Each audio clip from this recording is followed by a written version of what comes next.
शामिल हो सकती हैं। इसी के साथ हम जानेंगे महिलाओं की कुछ ऐसी गलतियां जिनके वजह से घर में आ जाती है। महिलाओं को प्रतिदिन कुछ कार्य करने से पहले शुभ का विशेष ध्यान रखना चाहिए। आप तो जानते ही होंगे कि सुहागन महिलाओं को विशेष दिन के अलावा धर्मशास्त्रों में उनके बाल धोने को निषेध माना गया है। सप्ताह के कुछ विशेष दिन अगर सुहागिन महिलाएं अपने बाल धोएं तो उनके पति पर संकट आ सकते हैं। यहाँ तक कि आपकी संतान और परिवार को भी कष्ट भुगतना पड़ सकता है। तो दोस्तों, आइए जानते हैं इस विषय के बारे में। सबसे पहले बात करते हैं बुधवार की। बुधवार के दिन विशेषकर कुंवारी लड़कियों को बाल नहीं धोने चाहिए। अगर कोई कुंवारी लड़की बुधवार के दिन अपने बालों को धोती है तो उसके भाई पर कुछ संकटें भी आ सकते हैं, जिसका आप अंदाजा भी नहीं लगा सकते हैं। इसीलिए जितना संभव हो सके बुधवार के दिन कुंवारी लड़कियों को बाल धोने से बचाना चाहिए। अब बात करते हैं बृहस्पतिवार की। अगर कोई सुहागिन महिला बृहस्पतिवार यानी गुरुवार के दिन अपने बालों को धोती है तो उसके पति की आयु घट जाती है। सुहागिन महिलाओं को भूलकर भी बृहस्पतिवार के दिन बाल नहीं धोने चाहिए और न ही बृहस्पतिवार के दिन नाखून और बाल आदि काटने चाहिए। ऐसे में आपको बृहस्पतिवार के दिन घर में पोछा भी नहीं लगाना चाहिए और बृहस्पतिवार के दिन कपड़े आदि भी नहीं धोने चाहिए। अगर आप ऐसा करती हैं तो आपके परिवार को बड़ा संकट आने का खतरा रहता है। दोस्तों, अब बात करते हैं सोमवार की। अगर कोई शादीशुदा महिला सोमवार के दिन बाल धोती है तो उसकी बेटियों और बेटों पर कोई बड़ा संकट आने की संभावना बनी रहती है। परिवार को किसी बड़े आर्थिक संकट का सामना करना पड़ सकता है। ऐसे में शादीशुदा महिलाओं को सोमवार के दिन भी बाल नहीं धोने चाहिए। अब जानते हैं कि किस दिन महिलाओं को बाल धोने चाहिए। दोस्तों, शुक्रवार के दिन महिलाओं को बाल जरूर धोने चाहिए। इससे आपके घर में सुख समृद्धि बनी रहती है। जो सुहागन महिलाएं शुक्रवार के दिन बाल धोती हैं उनके पति जल्द ही धनवान बनते हैं। दोस्तों, अगर किसी कारणवश आप बाल न धो सकें और ऐसे में आपको किसी भी शुभ कार्य में या पूजा पाठ में शामिल होना हो या कोई व्रत करना हो तो बिना बाल धोए भी आप शामिल हो सकते हैं। बस इसके लिए सुहागन महिलाओं को चाहिए कि वह पहले घर में रखा हुआ थोड़ा सा गंगा जल अपने माथे के ऊपर छिड़क लें और मांग में सिंदूर लगाएं और इसके बाद आप किसी भी पूजा पाठ में या धार्मिक पवित्र कार्य में बिना बाल धोए भी शामिल हो सकती हैं। दोस्तों, महिलाओं के मांग के हिस्से को गंगा स्थान माना जाता है। शास्त्रों में इसे बेहद पवित्र माना जाता है। मांग में सिंदूर लगाकर महिलाएं माता पार्वती को सम्मान देती हैं और ऐसे शादीशुदा जोड़े पर माता रानी का आशीर्वाद सदैव बना रहता है। लेकिन दोस्तों, मांग में सिंदूर लगाते समय महिलाएं कुछ ऐसी गलतियां कर देती हैं जिसकी वजह से उन्हें इसका फल नहीं मिलता, बल्कि उनके पति को कष्टों का सामना करना पड़ता है, साथ ही घर में बर्बादी आने लगती है और ऐसे में पति पत्नी के बीच मनमुटाव बढ़ने लगता है। इसलिए दोस्तों, आइए जानते हैं कि सिंदूर लगाने के सही नियम और सिंदूर लगाते समय आपको क्या गलतियां नहीं करनी चाहिए। नंबर 1, आपने अक्सर देखा ही होगा कि कुछ महिलाओं को सिंदूर लगाने में बहुत ज्यादा शर्म महसूस होती है और वो अपने सिंदूर को मांग में बालों से छिपा लेती हैं।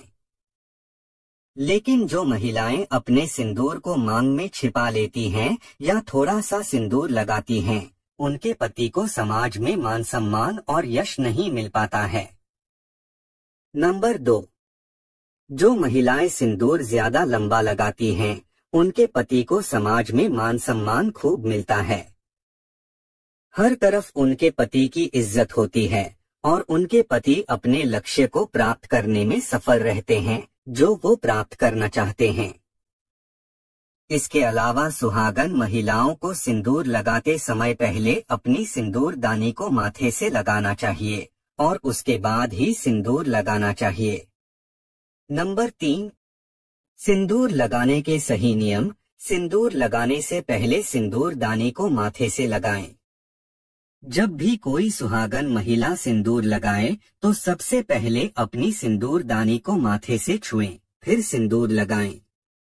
इससे वैवाहिक जीवन में सुख समृद्धि बनी रहती है।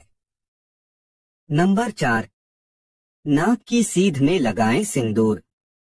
महिलाएं हमेशा सिंदूर सीधा नाक की सीध में ही लगाएं। टेढ़ी मांग निकालकर सिंदूर लगाना शुभ नहीं माना जाता। इससे पति को कई तरह की परेशानियों का सामना करना पड़ सकता है। नंबर 5, स्नान के बिना सिंदूर न लगाएं। बिना स्नान किए कभी भी सिंदूर न लगाएं और न ही किसी अन्य महिला से सिंदूर लगवाएं। जब भी सिंदूर लगाएं, माता पार्वती का ध्यान करें क्योंकि वे अखंड सौभाग्य का वरदान देती हैं। नंबर 6, विवाह का सिंदूर संभाल कर रखें। नवविवाहित महिलाएं उस सिंदूर को संभाल कर रखें जो उन्हें शादी के समय मिला था। खास अवसरों या पूजा में उसी सिंदूर का प्रयोग करें क्योंकि इसमें देवी देवताओं का आशीर्वाद समाया होता है। दोस्तों, इसी तरह कुछ और बातें हैं जिनका एक सुहागन महिलाओं को हमेशा ध्यान रखना चाहिए। दोस्तों, एक महिला ही घर की लक्ष्मी होती है और घर परिवार की उन्नति के लिए मार्गदर्शन करती है। लेकिन कुछ कार्य ऐसे भी होते हैं जिन्हें महिलाओं को भूलकर भी नहीं करना चाहिए, वरना उनके घर से मां लक्ष्मी चली जाती हैं। तो दोस्तों, चलिए जानते हैं उन गलतियों के बारे में। 1, सूर्योदय के बाद झाड़ू पोछा न करें। अगर महिलाएं सूर्योदय के बाद झाड़ू पोछा करती हैं, तो इससे घर में दरिद्रता आती है। घर की सफाई हमेशा सूर्योदय से पहले करनी चाहिए। 2, सूर्यास्त के बाद बाल न संवारें।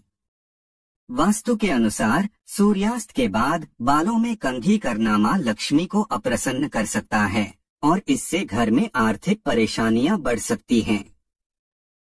3, स्नान के बाद ही किचन में प्रवेश करें। महिलाएं बिना स्नान किए रसोई में न जाएं। स्नान के बाद ही भोजन बनाएं। इससे घर में सकारात्मक ऊर्जा बनी रहती है। 4, झाड़ू को पैर न लगाएं। झाड़ू को पैर से लगाना या ठोकर मारना अशुभ माना जाता है। इससे घर में गरीबी आती है और लक्ष्मी जी की कृपा नहीं बनी रहती। 5, रात में जूठे बर्तन न रखें। कई महिलाएं जूठे बर्तन रात भर सिंक में रख देती हैं, लेकिन ऐसा करना आर्थिक नुकसान का कारण बन सकता है।